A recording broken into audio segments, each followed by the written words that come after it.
اشارہ ملتا ہے کہ جو اپنی زبان پہ قابو رکھے گا اور اسے اللہ کی یاد سے تر رکھے گا اس کا دین سلامت رہے گا۔ ایک ذکر ہے زبان کا جو سبحان اللہ و بحمدہ سبحان اللہ العظیم، یہ آدمی 24 گھنٹے نہیں کر سکتا، لیکن اس ذکر سے ایک اور ذکر جنم لیتا ہے جو مطلوب ذکر ہے، وہ ہے اللہ کی یاد۔ ذکرہ کا مطلب یاد کرنا ہوتا ہے، اور یاد کا تعلق زبان سے نہیں دل سے ہے۔ پہلے دل میں یاد آتی پھر زبان پہ ادائیگی ہوتی۔ ابھی آپ سب کو گھر یاد آ رہا ہے، دیکھ کیسے سبحان اللہ نکلا ہے۔ تو کیا خیال ہے کہ آپ سارے بیٹھ کے تسبیح پڑھ رہے ہو، گھر جانا گھر جانا گھر جانا گھر جانا، کہ دل کی ایک کیفیت ہے۔ تو یہ جو دل کی کیفیت ہے اس کو ذکر کہتے ہیں۔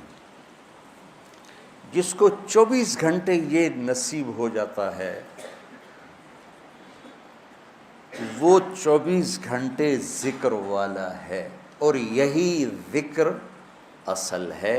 پہنچنے کا ذریعہ ذکر لسانی ہے کہ ہم کثرت سے قرآن کی تلاوت اور اللہ کی حمد و ثنا کو اپنی زبان پہ لائیں، لاتے لاتے لاتے جب دل میں ہر وقت اس کی یاد بس جائے گی، پھر زبان سے کہے بغیر سبحان اللہ کا اجر ملے گا، الحمدللہ کا اجر ملے گا، اللہ اکبر کا اجر ملے گا، لا الہ الا اللہ کا اجر ملے گا، سبحان اللہ و بحمدہ اور سبحان اللہ العظیم کا اجر ملے گا۔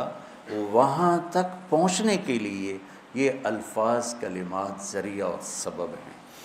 تو جو اپنی زبان کو بچوں سنبھال لے گا، جو اپنی زبان کو سنبھال لے گا، جو اپنی زبان کو سنبھال لے گا، اس کے رشتے سلامت، اس کا گھر سلامت، اس کا دین سلامت، اس کی دنیا سلامت، اس کا علم سلامت، اس کی ہر شے سلامت رہے گی۔ حضرت لقمان علیہ السلام کا فرمان ہے کہ بیٹا میں چپ رہنے پہ کبھی نہیں پچھتایا،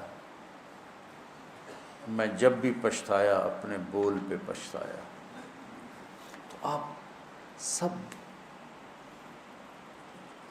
بچوں کو میری یہ درخواست ہے، من سکت بولو سلم، من سکت سلم، من سلم نجا۔ جو خاموش رہا سلامتی میں رہا، جو سلامتی میں رہا وہ کامیاب ہوگی۔ آپ نے حضرت ابو ذر غفاری سے فرمایا، ابو ذر الا انبئک بعملین خفیف مؤونتہما عظیم اجرہما والذی نفسی بیدہ لم یأت الثقلان بمثلہما۔ ابو ذر تمہیں 2 کام بتاؤں جو کرنے میں آسان اور اجر میں ان کا وزن بے شمار، اور ذات کی قسم جس کے قبضے میں میری جان ہے، قیامت کے دن بہت تھوڑے لوگ ہوں گے جو اس کو لے کر آئیں گے۔ کہ یا رسول اللہ کیا؟ کہ ایک زبان اور ایک اچھے اخلاق، ایک چپ رہنا، السکوت۔ آپ نے کہا سکوت، آپ کا سکوت سے مراد یہ نہیں تھا کہ بات ہی نہ کرو، شر میں تمہاری زبان ساکت ہو جائے، اور اچھے اخلاق۔ ابو ذر رضی اللہ عنہ نے اس حدیث کو ایسے پکڑا کہ اس کے ظاہر کو ایسا پکڑا کہ ایک مہینہ گزر جاتا تھا کسی سے بات نہیں کرتا تھا، ایک مہینہ، اتنی احتیاط فرمائی۔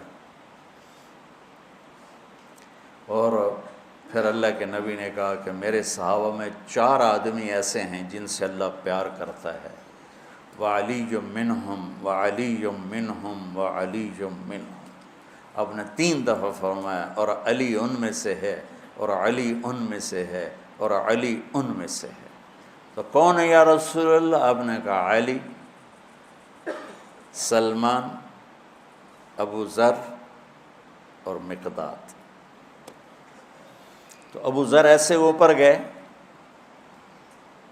کہ اللہ تو سارے ہی صحابہ سے محبت کرتا ہے، وَكُلًّا وَعَدَ اللَّهُ الْحُسْنَى، سب کے لیے جنت کا وعدہ ہے، لیکن یہ چار کا خاص طور پہ نام لے